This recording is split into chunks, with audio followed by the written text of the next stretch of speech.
How awesome this mystery of your fathomless love for me. We will continue to meditate on that fathomless love of God for us as we continue our series on the book of Ephesians. Our passage this morning is Ephesians chapter 1 verses 5 to 6, but I want us to read again from Ephesians 1, 3 to 14 because as I have already said, in Greek, this is just one sentence, one long sentence. I would like to request everyone to please stand as we honor the author of the scripture, God Himself, Ephesians chapter 1, verses 3 to 14. Open your Bibles to Ephesians 1, 3 to 14. The word of the Lord says, "Blessed be the God and Father of our Lord Jesus Christ, who has blessed us in Christ with every spiritual blessing in the heavenly places." What are these blessings? Verse 4, "Even as He chose us in Him before the foundation of the world, that we should be holy and blameless before Him." Ito yung passage natin today. "In love, He predestined us for adoption as sons through Jesus Christ, according to the purpose of His will, to the praise of His glorious grace, with which He has blessed us in the Beloved." Now the blessings from the Son, "In Him we have redemption through His blood, the forgiveness of our trespasses, according to the riches of His grace, which He lavished upon us in all wisdom and insight, making known to us the mystery of His will, according to His purpose which He set forth in Christ, as a plan for the fullness of time, to unite all things in Him, things in heaven and things on earth. In Him we have obtained an inheritance, having been predestined according to the purpose of Him who works all things according to the counsel of His will, so that we who were the first to hope in Christ might be to the praise of His glory. Now the blessing from the Spirit, in Him you also, when you heard the word of truth, the gospel of your salvation, and believed in Him, were sealed with the promised Holy Spirit, who is the guarantee of our inheritance until we acquire possession of it to the praise of His glory." Brothers and sisters, friends, this is the word of the Lord. Let's pray. We thank you, Lord, for blessing us so much with blessings we cannot comprehend, we cannot imagine. Thank you, Lord, that we have these blessings in Christ. Although we are unworthy of these blessings, we deserve, in fact, your wrath, your condemnation. We deserve your curse because we have sinned and rebelled against you. But in Christ, who has suffered in our place, we obtain these blessings. We thank you, Lord, for your fathomless love for us in the Lord Jesus Christ. Help us, Lord, as we meditate these words, these blessings from the Father. Grant us your wisdom. Grant us your grace so that it would set our hearts to rejoicing. In your name, Lord Jesus, we pray. Amen. Please be seated, everyone. Nasabi ko na last time na may tatlong sources ang blessing natin. The Father, the Son, and the Holy Spirit, the sources of our blessing. Paul is blessing God, speaking a good word of God, eulogia in Greek, for the blessings from the Father, blessings from the Son, blessings from the Holy Spirit. And so Paul is blessing God, speaking good word about God because of the blessings from the Father, the Son, and the Holy Spirit. Yan ang outline ng passage na binasa natin. Blessed be God for the Father's election and predestination. Blessed be the Son Blessed be God for the Son's forgiveness and redemption. And blessed be God for the Spirit's sealing and preservation. Yan ang outline ng passage na binasa natin. Makikita natin that all three persons of the Trinity joined together para bigyan tayo ng blessing, especially the blessing of our salvation. We find the three persons of the Trinity always united in accomplishing whatever they want to accomplish. They were united in the work of creation, the Father, the Son, and the Holy Spirit. They were united in the work of salvation. All the three persons of the Trinity are responsible in accomplishing our salvation. Nabanggit ko na several times na if tatanungin tayo kung sino ang nag-save sa atin, usually the immediate answer is Jesus Christ, God the Son. This is marvelously true because Jesus is our Savior. But after our study of the book of Ephesians, hopefully, if tatanungin tayo ng same question, madagdagan ang answer natin. We would say, the Father, the Son, and the Holy Spirit. Last time, nagbasa ako ng book ng Puritan na si John Bunyan na entitled Pilgrim's Progress, the second best-selling book in the world next to the Bible. Part of this book was written in prison because it was written sa time na bawal mag-preach freely ng salita ng Panginoon. And so John Bunyan chose to go to prison than be forbidden to preach. In the book, I came sa part kung saan si Christiana, this is an allegory of the Christian life. Ang main character sa first part was Christian going from the city of destruction to the celestial city. And then sumunod yung asawa niya na si Christiana at ang kanyang mga anak going from the city of destruction to the celestial city. In this book, I came sa part kung saan si Christiana along with his children came to Palace Beautiful. Ang name ng palace is Beautiful. Nakatira sa palace na yan ang isang babae na nagngangalang si Prudence, along with her companions, Piety, Charity, and Discretion. Yan yung mga pangalan ng mga nakatira sa Palace Beautiful. They had helped to encourage Christian before, and in the second part, they encouraged Christian's wife, Christiana, and her children. Tinanong ni Prudence ang mga anak ni Christiana in order to test their knowledge, their understanding, and to help them grow in their knowledge of the Christian faith. Itong sabi ni John Bunyan in that book. When Prudence saw how Christiana was bringing up her children, she asked her permission to teach them. So she gave her unrestricted consent, and Prudence began with the youngest, whose name was James. She said to the boy, "Come, James, can you tell me who saved you?" Ito ang answer ni James. James nodded and said, "God the Father, God the Son, and God the Holy Ghost." Very good answer. That is a good answer. But can you tell me how God the Father saved you? By His grace, James said. And how does God the Son save you? She asked. By His righteousness, death, blood, and life. And how does God the Holy Ghost save you? She asked.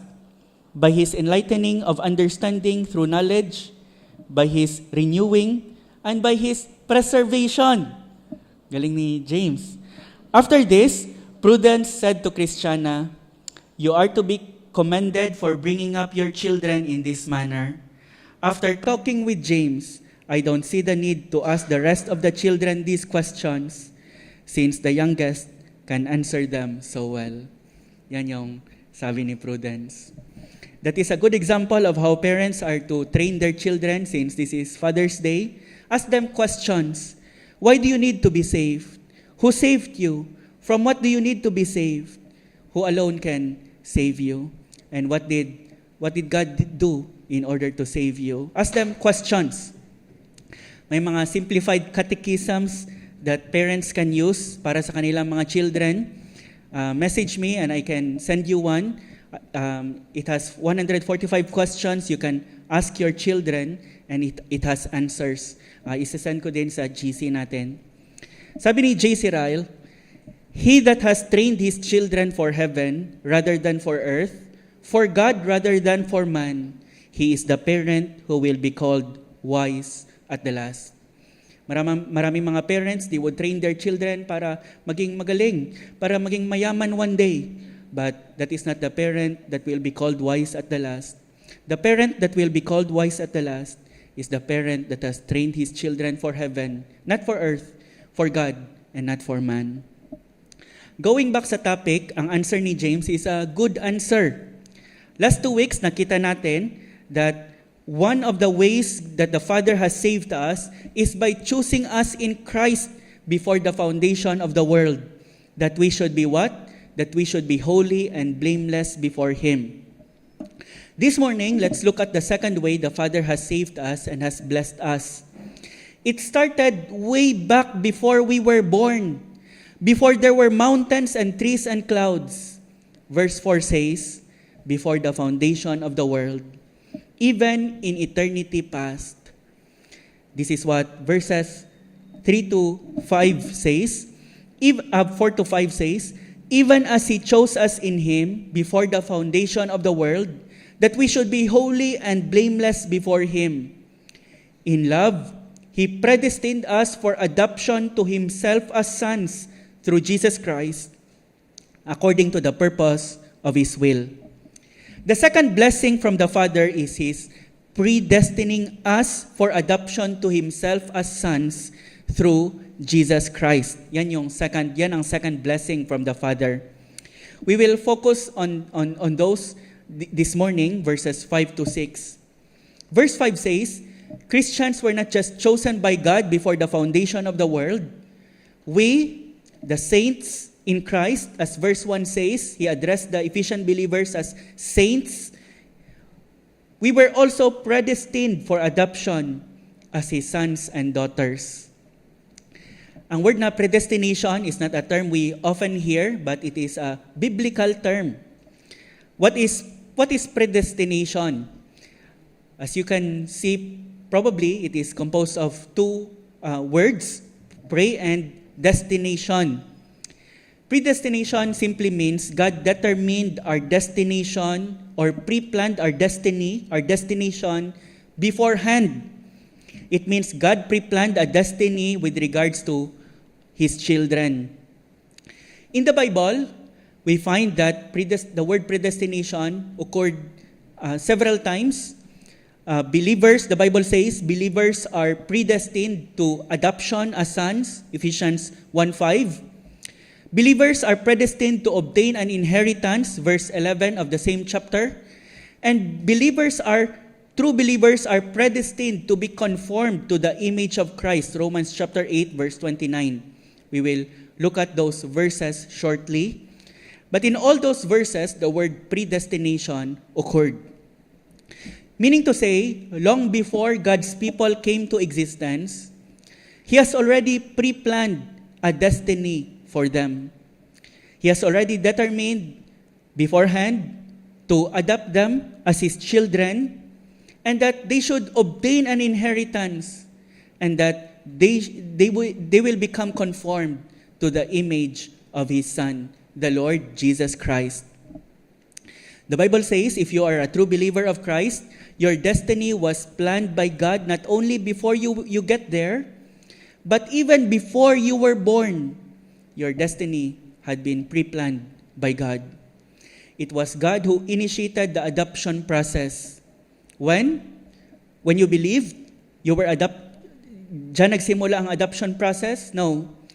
Before you were born, the Bible says, even before the foundation of the world wherein you will live, God has already initiated the adoption process. This should cause us to wonder and to be amazed. Sa kanta ni Abby kanina, Lord, what moved your heart to love lowly man when? Before any star could herald your praise. Before any star could herald God's praise, God already set His love upon lowly man. You and I, it was God Himself who initiated the adoption process. You and I know na walang pwedeng gawin ang mga bata sa orphanage para sila ay ma-adopt. Adoption is always initiated by the adoptive parents. Yan ang nangyari sa atin. God did not choose to adopt us into His family when we believed in Him. God has chosen to adopt us long before we were born. Just like pinili ng Panginoon ang mga believers in eternity past, ang pag-adopt niya sa atin as His sons was already settled in His heart and mind even before He created the world in which we would live. Again, I understand that this doctrine is difficult and it is controversial, but again, the question that matters is, ultimately, Is this in the Word of God? Is this doctrine found in the Scripture? This is the only question which an honest Christian ultimately has to deal with. Sa last na sermon, I have tried to tackle in a biblical way the different questions and objections with regards to this topic. Pwede nyo pong ma-review sa page natin. Our passage says, God predestined believers to Himself for adoption as sons through Jesus Christ. Sabi ng passage natin, in love, He predestined us for adoption to Himself as sons through Jesus Christ, according to the purpose of His will. Now, I would like to dig into this topic of predestination for adoption by giving you several truths from our passage. Number one is the motive of God's predestination. What is the motive of God's predestination? And we can find that it is love. In love, He predestined us. God's choosing of us is not arbitrary. God's predestination was out of love. He set His favor in eternity past on His people. That is why God can say to Israel, His chosen people, the Lord has appeared of old to me, saying, yes, I have loved you with an everlasting love. With an everlasting love. Therefore, with loving kindness, I have drawn you. God's love to His people is an everlasting love. It did not start when God saw something good in them and so God loved them. It started way before. I have loved you with an everlasting love. When did God love you? Let me ask. When you believed in Him? When you loved Him? The Bible says no. The Bible says we love Him because He first loved us. It is not the other way around. God did not love us when we loved Him. We love Him because He first loved us. When did that love begin? In eternity. In love, He predestined us for adoption as sons. God knows what we would become. God knows that we would rebel against Him, that we would turn away from Him, that we would belittle and insult Him, and yet God set His love upon us, His people. John is amazed by this truth, that God would love us and even adopt us into His family, calling us as His children. Sabi ni John in 1 John chapter 3 verse 1, behold, sabi niya, see, behold, what manner of love the Father has given unto us, that we should be called children of God. And so we are. John said, just behold, be amazed, see what manner of love the Father has given unto us, that we would be called children of God. John was just amazed at the love of God that made him one of His child, and so should we. Hindi naman tayo kailangan ng Panginoon na inadapt niya tayo para may trabahante siya, but He chose to love us even in eternity past, and that love moved Him to adopt us. Ang motive niya in loving us is not in ourselves, is not in us, but in His own mind and heart. I like what Thomas Watson said, the Puritan Thomas Watson. He said, how wonderful God's love in adopting us. We needed a father, but He did not need sons. We needed a father, but He did not need sons. He did not need servants. He did not need slaves. But nevertheless, God adopted us. What a source of assurance this is. He loved you before you were born. He loved you before you did something to please Him. He loved you even though He knew you would reject Him and dishonor Him and turn away from Him. You did not win His heart. None of us won God's heart. You did not earn His love. None of us earned His love. Minahal ka ba ng Panginoon dahil may nakita siyang maganda or mabuti sa iyo? If that is the case, then this love might cease the moment He sees something bad or something He dislikes in you. And there are many. I can find in myself so many. If ang rason na minahal ka ng Panginoon ay nasa sayo, then hindi malayo na makakita din siya ng rason para hindi ka na mahalin. What a source of assurance this is, that God loved us before we did anything to please Him. That God loved us even before we did anything to be noticed by Him. And that love became the motive of His predestining us for adoption. Ang motive ay hindi nakita ng Panginoon sa atin, but sa heart niya. What a source of assurance this is, that God loved us before we did anything to please Him. Minsan, natatakot tayo na baka may madiscover ang taong minamahal natin na something sa atin. And because of that something, ay hindi niya na tayong mahalin. May ganyang feeling ba? There is no fear of that sort sa Panginoon. He loved you even before you did anything to please Him. He loved you even though He knows you will constantly reject Him. If you are in Christ, in eternity past, He already knows everything about you and yet loved you just the same. That is the motive of God's predestination, His love. In love, He predestined us. Secondly, the outcome of God's predestination. Ano ang outcome ng predestination ng Panginoon? Adoption. In love, He predestined us for adoption to Himself as sons. God predestined believers for adoption to Himself as sons and daughters. Yan ang result ng predestination ng Panginoon. Actually, adoption is a term that falls short, but that is the best term in English that we can find. Sa Greek, ang term is actually huiothesia, that is the term. It is composed of two Greek words, huios, which means son, and tithemi, which means place. It literally means to place one in a position as son. That is the meaning. To place one in the position as just like a true son, just like a real son, just like a natural son. It is not so much as adoption, but placing of someone in a position as son. But adoption is the best term that the translators can find. The person becomes just as if he was really born into the family, possessing the same rights and privileges as the parents' natural born children. Meaning to say, if you are born into the family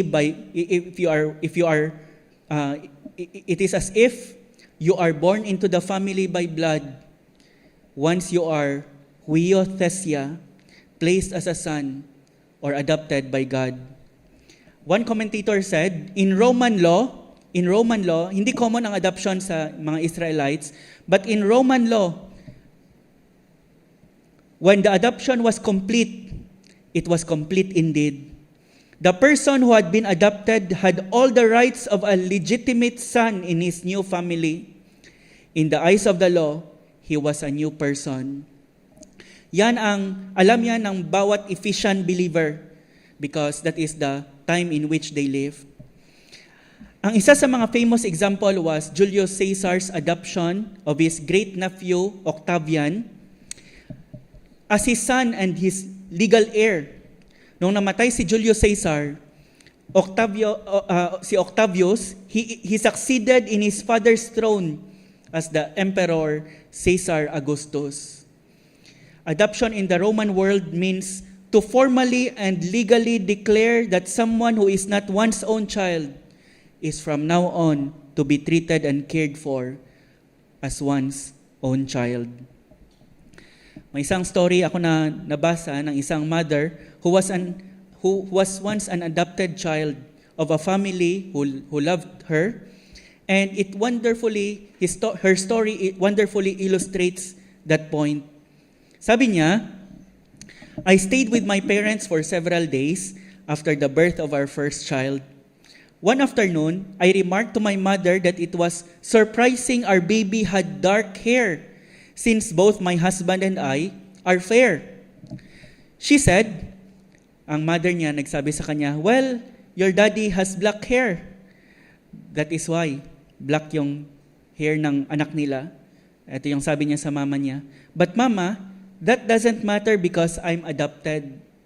With an embarrassed smile, she, the mother, said the most wonderful words I've ever heard.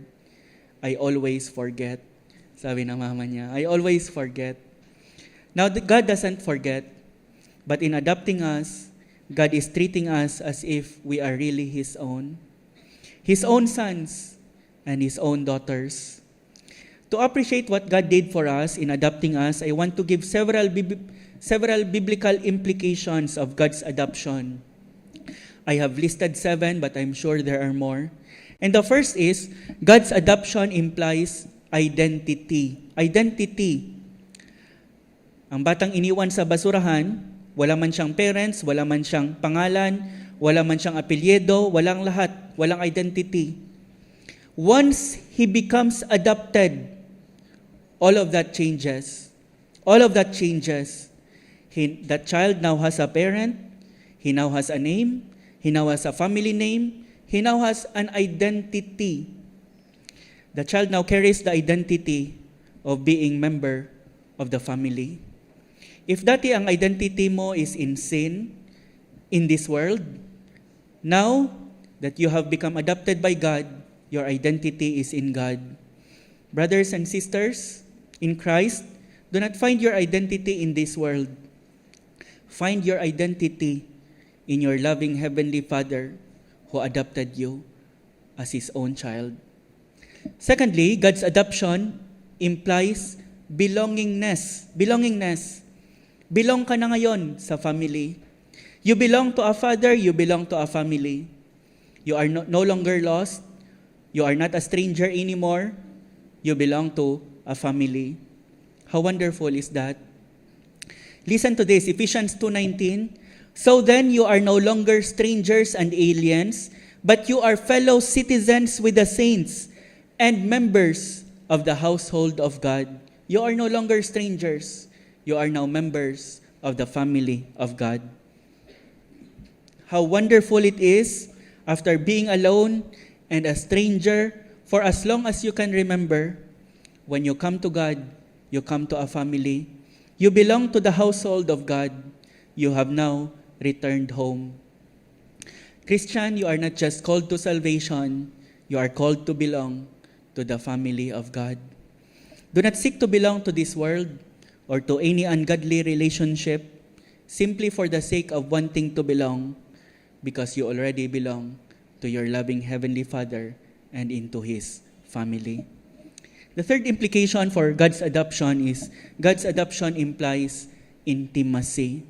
Kinanta natin a while ago, He knows my name, He knows my every thought, He knows each tear that falls, and He hears me when I call. That is what adoption gives. Sa basics of the Christian life na lesson natin, sinabi doon na after sinave na tayo ng Panginoon, pwede lang naman na isave ka niya at magiging ballpen ka. May question doon, saan ang pipiliin mo? Mapupunta sa impyerno or magiging ballpen forever? And most of us answered, magiging ballpen na lang kaysa sa mapunta ako sa impyerno. Save tayo pero walang relationship sa Panginoon. That is, pero at least save tayo.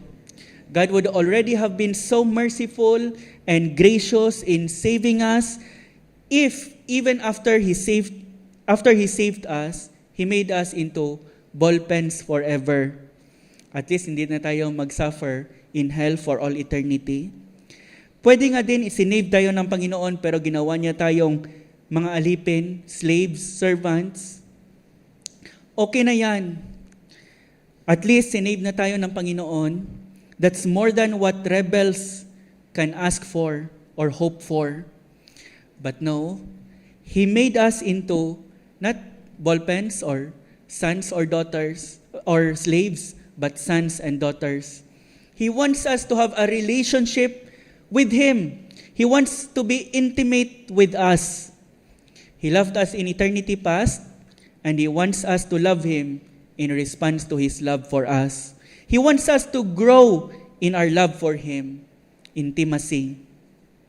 Romans chapter 8 verses 15 to 17 says, "For you did not receive a spirit of slavery to fall back into fear, but you have received the spirit of adoption as sons, by whom we cry, Abba, Father." We have not received a spirit of slavery to fall back into fear, but we have received the spirit of adoption as sons, by whom we cry, Abba, Father. Ang word na Abba is a Hebrew word of endearment, meaning like daddy or papa or tatay. While uncomfortable ako addressing God as daddy, it strikes me as a bit irreverent. The glorious truth is that we can draw near to God. We can draw near to His loving arms and know that we are always welcome. He is our Abba Father. God wants us to be intimate with Him. That's what it is. What is implied in that verse. God wants us to call Him Abba Father, a term of endearment. God wants to be intimate with us. How is your love for your loving Heavenly Father? Are you pursuing intimacy with Him daily, spending time with Him in His Word and in prayer?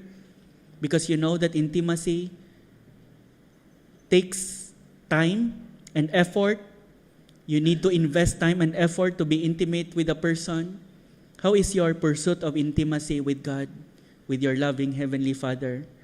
Christian, God wants you to grow in your love for Him.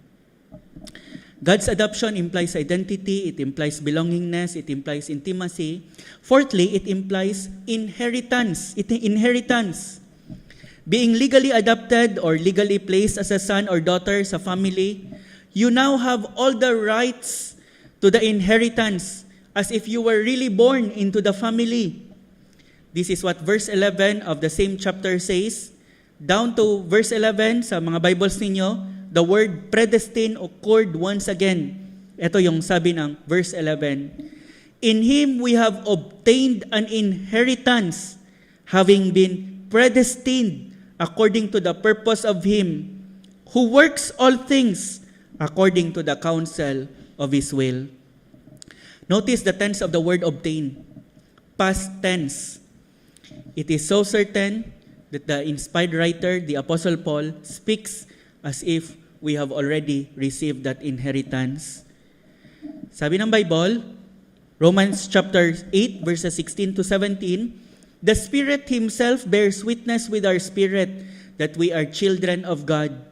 And if children, then heirs. Heirs of God and joint heirs with Christ. If indeed we suffer with Him, that we may also be glorified together. If you are a saved believer, you are an heir of God and joint heir with Christ.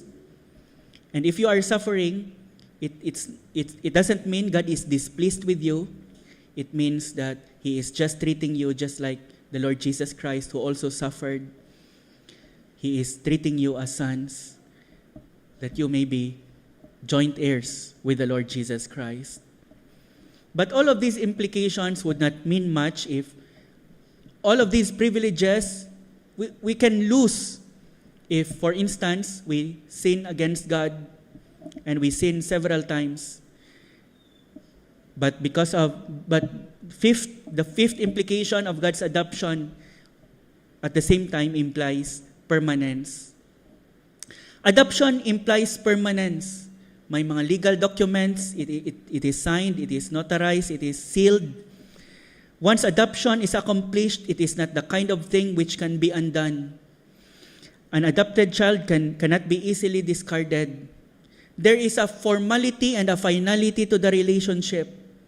Sa John chapter 8 verse 35, sabi ni Jesus, the slave does not remain in the house forever. The son remains forever. The son remains in the house forever. If a person becomes a son, he remains in the house forever. There is nothing temporary about God's adoption. Ang isang servant, pag nagkamali in ancient times, pwedeng palayasin, hindi sa totoong anak. And a person who has become adopted into the family has now become a real son or a real daughter. Ang isang servant ang isang servant pag nagkamali pwedeng palayasin, but God will not disown any of His children. Brothers and sisters, God did not place you into a foster family where you have to perform where you need to perform, or else baka i-cut off ang relationship. You have to earn the favor of your foster parents. And once na you commit a mistake or sin, you can be evicted from the home. God has placed you into His family permanently. God will never disown His children. Ang isang objection nito is the same objection ni George Mueller, if you can remember last week. If my sin will not cause God to disown me, if it will not affect my standing sa Panginoon, then I will continue in sin and sin and sin. A true child of God, ang answer to that objection is, number one, a true child of God will not think that way. Did the thought na hindi ka na i-disown ng parents mo motivated you to sin against them? The answer is no. The thought that your father will continue to love you despite of your ongoing sin will cost you to love your parents, your father more. And the thought of a father the father's love not being affected by his children's ongoing sin will cause a true child of God to love his father more, and it will motivate him never to live a life that will displease his father. His kindness leads us to repentance. Secondly, why not sin if my sin will not affect my standing as God's child? It is because of the sixth biblical implication of being God's adopted child. Hebrews chapter 12 verse 6, whom the Lord loves, He disciplines, and chastises every son whom He receives. Last time, may nagkwento sa amin ni Ate Rhea na may mga kapatid siya inadapt siya ng tito niya, parang doon siya tumira sa bahay ng tito niya. May mga kapatid din siya. And kung magkasala yung mga kapatid niya, pinapabayaan ng tito niya, pero sabi ng tito niya, if ikaw magkamali, I will really discipline you. I will really discipline you, sabi ng tito niya, because he has now been adopted into the family. Chastise here, the word chastise, refer to flogging with a whip, pinapalo ng whip sa ancient times, a severe form of beating that was a common Jewish practice. A true child of God knows that sinning against his father invites his father's loving discipline. And it is oftentimes painful. God will not go soft on those whom He loves. You remember George Mueller from last week's sermon? Sabi niya, if I had been chosen by God, then I can go on sinning against Him. Pero sabi niya, hindi pala, because God will discipline me. Every child whom He receives, He disciplines, and sometimes quite severely. That is why if hindi ka naka-experience, if na-experience mo ang disiplina ng Panginoon, you can rejoice because God is treating you as a son or as a daughter. In fact, sabi ng Bible, if hindi ka dinidisiplina ng Panginoon, if walang disiplina sa life mo, it may be that you are not His child. Sabi ng Hebrews chapter 12 verse 8, if you are left without discipline, in which all have participated, then you are illegitimate children and not sons. God has a goal for His children. Mold them into the likeness of Christ. Jesus Christ resembles the Father. If you have seen me, Philip, you have seen the Father also. Jesus Christ resembles the Father in every way.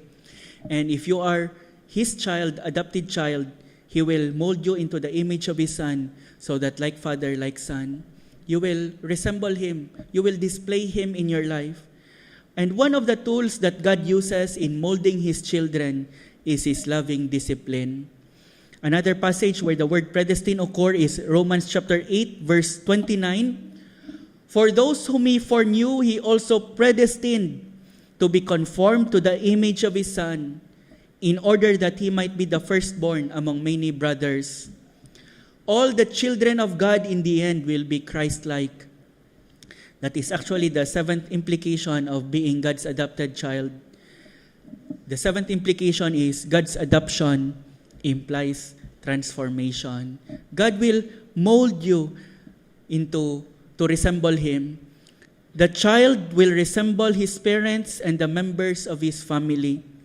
God is molding all His children. Remember from last week, Christians were chosen by God to be holy and blameless before Him.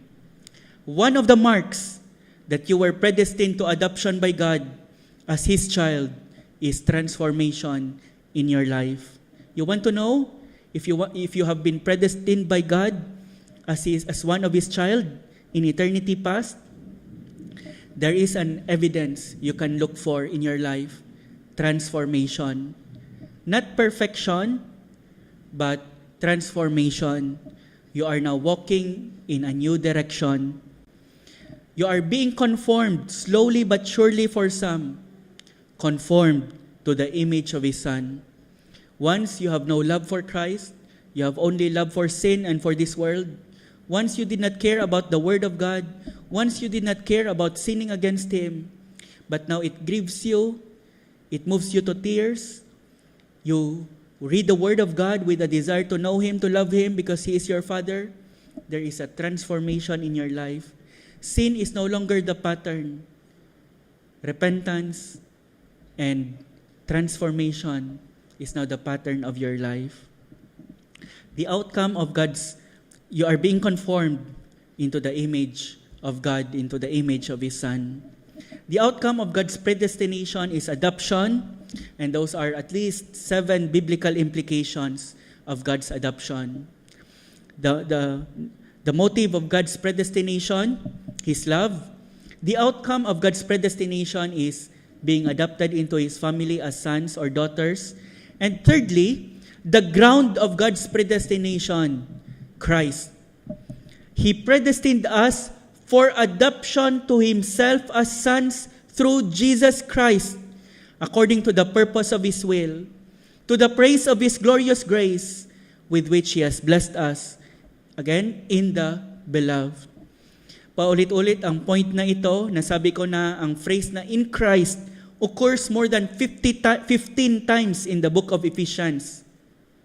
Kung isama natin ang kanyang mga equivalent phrases like in Him, in the Beloved, through Him, with Christ, mga 33 times in the book of Ephesians alone. That is how Christ-centered the book of Ephesians is. Ang ground ng predestination for adoption natin is Christ and what He intends to do, namely, suffer and die in order to pay for all our sins. Ang adoption, it always entails a cost. Kahit na sa atin ngayon, the process of adoption entails a cost in terms of the paperwork and legal fees, and the one adopting pays a great price. Adoption is not free. Adoption comes at a cost. The cost of our adoption to become children of God it cost God a lot. It was the blood of His Son. The blood of His Son. The blood of Christ was the means that secured our adoption. The highest price that could ever be conceived, the death of God's own Son, was the price for our adoption into the family of God. The judge who adopted you also signed your adoption papers. And do you know kung anong ginamit niya to sign your adoption papers? The blood of His own Son. The blood of His own Son. That is the cost to your adoption. It was redemption by blood. Yan ang pag-aaralan natin next week in verse 7. In Him we have redemption through His blood, the forgiveness of our trespasses, according to the riches of His grace. We who were God's enemies were adopted by God at a cost of His own Son. I once read an amazing story that came out of the Korean War, and the story says, a young communist officer ordered the execution of a Christian civilian. When he learned that his prisoner was in charge of an orphanage and was doing much good in caring for small children, he decided to spare his life, but kill his son instead. The 19-year-old boy was shot in the presence of his father. Later, when the tide of events changed, the same officer was captured, tried, and condemned to death for war crimes. But before the sentence could be carried out, the Christian father pleaded for the life of this communist who had killed his son. He admitted that if justice were followed, this man would be executed. But since he was so young and blindly idealistic, he probably thought that his actions were right. "Give him to me," he said, "and I'll teach him about the Savior." They granted his request. The father took the murderer of his son into his own home. As a result of his self-sacrificing love, that communist became a Christian pastor. This is a dim picture of the cost of God's adopting us into His family. We murdered His own Son. It was our sin that held Him there at the cross, and yet He adopted us into His family. Because God is holy, in order to accept sinners like us into Himself, His Son suffered in our place, bearing the wrath of God for us. Not just so that we may be saved for all eternity, but so that we may be adopted into His family as His own sons and daughters. And God did it not as if napilitan ang Panginoon. Verse 5 says, according to the purpose of His will. Ang purpose of His will is one word in Greek which means according to His good pleasure. It pleased God to do it, to adopt us as His Son at the cost of His own Son. Hindi napilitan ang Panginoon. It was according to His good pleasure. Adoption is always a choice. No one adopts a child dahil napilitan siya. No one adopts a child dahil wala na siyang choice. Sometimes may mga unwanted babies who were born into the family although his parents did not want him to be born. But there are no unwanted adopted children. Once you adopt a baby, it means you wanted the baby. You wanted the child. And so you adopted him into your family. And that is what happened to us. Hindi napilitan ang Panginoon. God always had a choice. He already had a Son, the Lord Jesus Christ. But He, out of His own good pleasure, adopted us into His own family. The ground of God's predestination,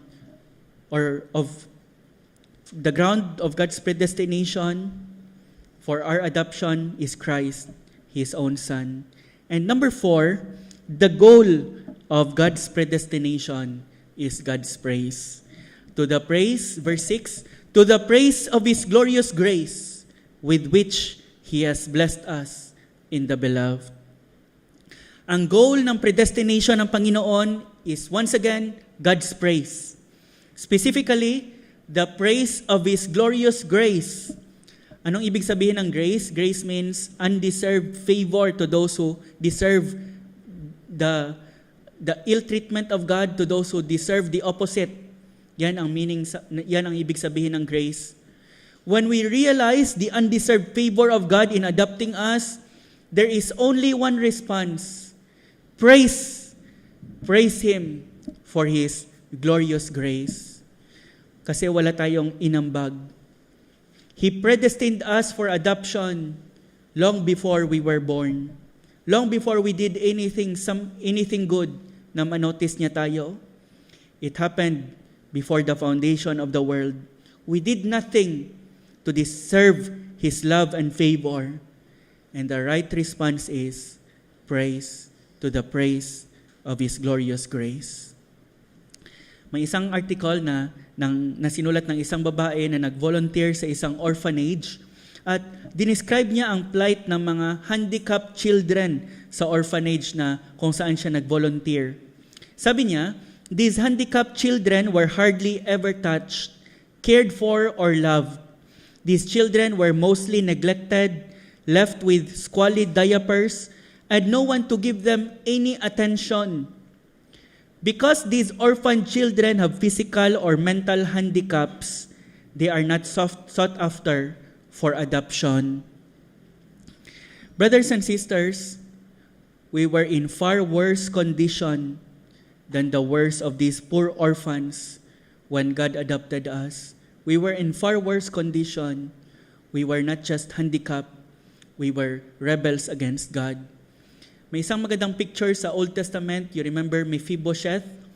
Si Mephibosheth, anak siya ng kaaway ni David, apo siya ng kaaway ni David, si Saul. Si Saul was the king during that time, and ang kanyang anak was Jonathan. He should be the apparent heir to the throne. But nagpromise si David sa kay Jonathan because of his friendship with Jonathan na once mamatay si Jonathan, he will deal good with all the members of his family. And nung namatay si Jonathan, namatay si Saul, tinanong niya, may mga kamag-anak pa ba si Jonathan at si Saul because I want to deal good with them. And sabi nila, si Mephibosheth, but he is lame in both feet. And sabi ni David, for Jonathan's sake, bring him into my family. Let him sit at my table. He will sit at my table always, sabi ni David. Not for the sake of Mephibosheth, but for the sake of Jonathan. In the same way, once we're enemies, now seated at the table for His Son's sake, the Lord Jesus Christ, who died for us, not for our sake, but for the sake of Christ. Once we're enemies, now seated at the table. Brothers and sisters, walang gustong mag-adapt sa atin kung tayo ang papipiliin, pero in-adapt tayo ng Panginoon. We are unworthy of His grace, and the only response is to praise Him for the glory of His grace in adopting us. The reason for our adoption is not in us. The reason for our adoption is solely because God is gracious. That is why, as we realize the grace of God in our adoption, let us praise the glory of that grace that brought us into the family. Let us loose our tongues and declare the praises of our loving Heavenly Father.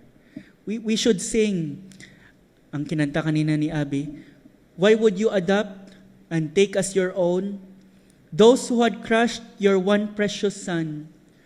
Why mercy and grace towards your enemies? Your name they have cursed and your throne they have shunned. Oh, how could you choose to show kindness to these?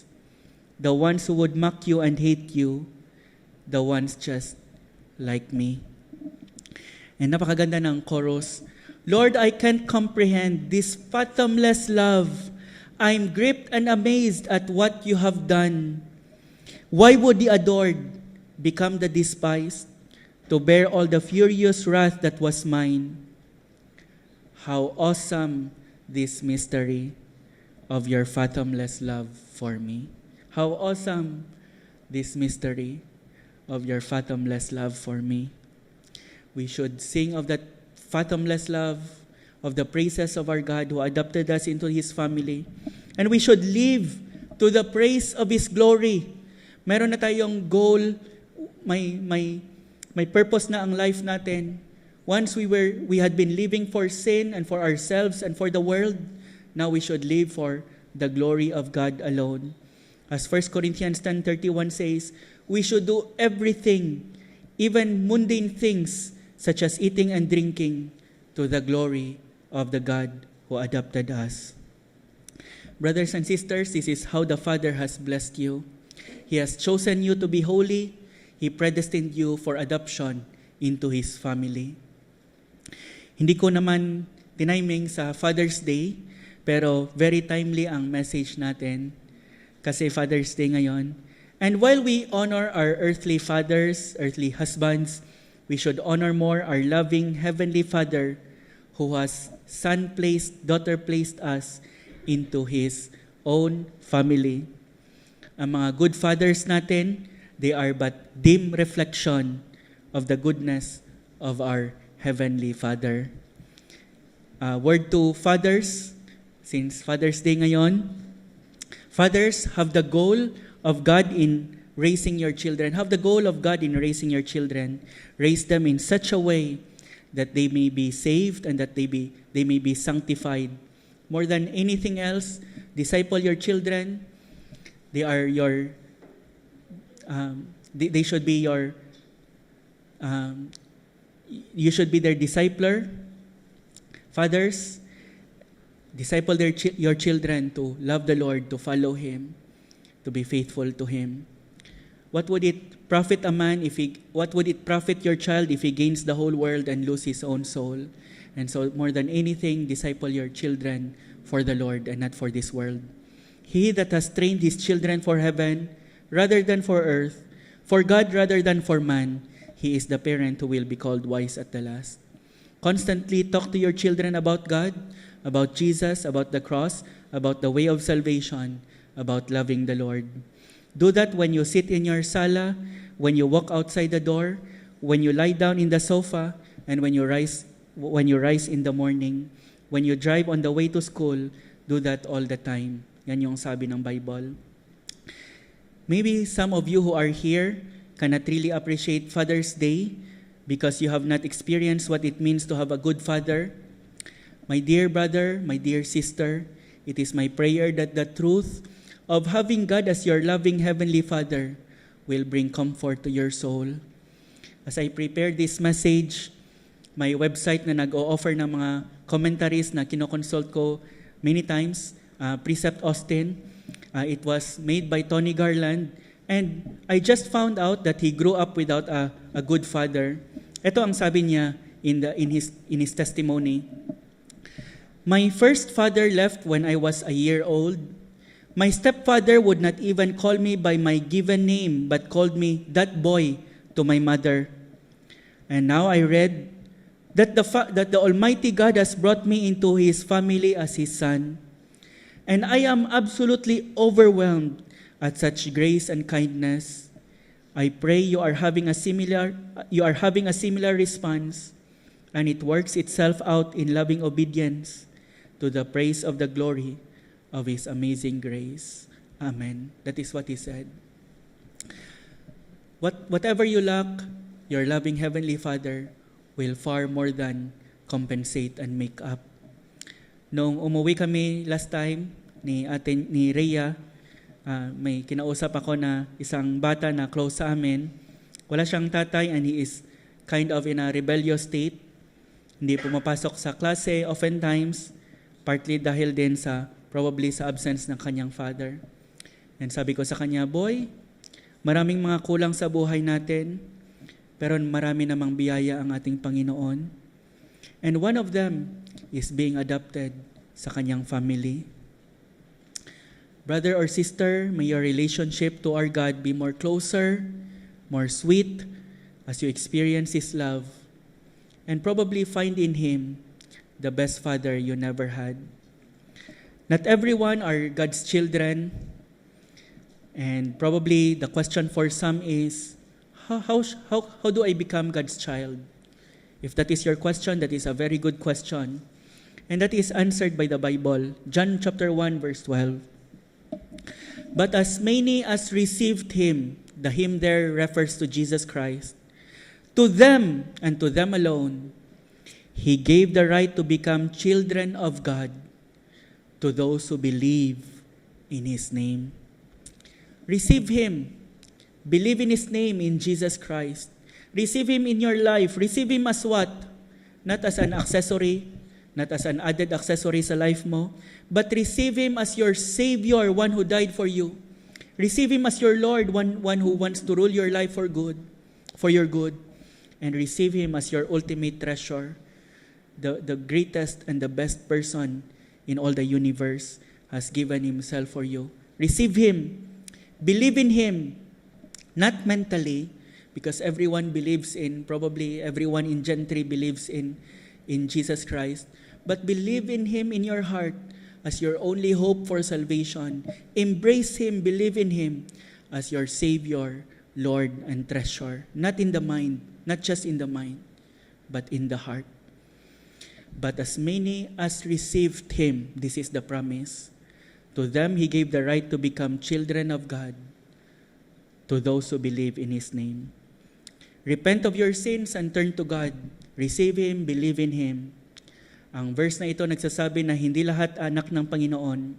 There is a requirement, but a requirement that even a little child can perform. A little child can believe and receive God and receive Jesus Christ as His Savior and as His Lord. And if you do that this morning, then you will know that you are one of those whom God has predestined for adoption as His son or daughter. Let's pray. Let's pray individually.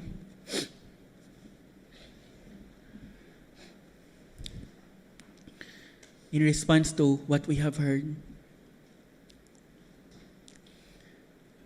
O Lord, we can't comprehend your fathomless love for us, that not only saved us, we rebels, we wretches, we who are unworthy of your grace, kami na hindi mo naman mapapakinabangan, but you have cleansed us from our sin and made us useful for your glory. You have transformed us, and you have not just saved us, you have welcomed us into your home, not as slaves or as servants, but as your sons and daughters. Oh, what fathomless love. Help us, Lord, to be constantly amazed at your love so that we rightly respond with a lips full of praise and with a life that lives for your glory and praise. If mayroon pa sa amin dito, Lord, na hindi pa nakatanggap ng grace na yan, let him or her come to Christ this morning, forsaking his or her sin and embracing Christ as his or her Savior, Lord and treasure. In your name, Lord Jesus, we pray. Amen.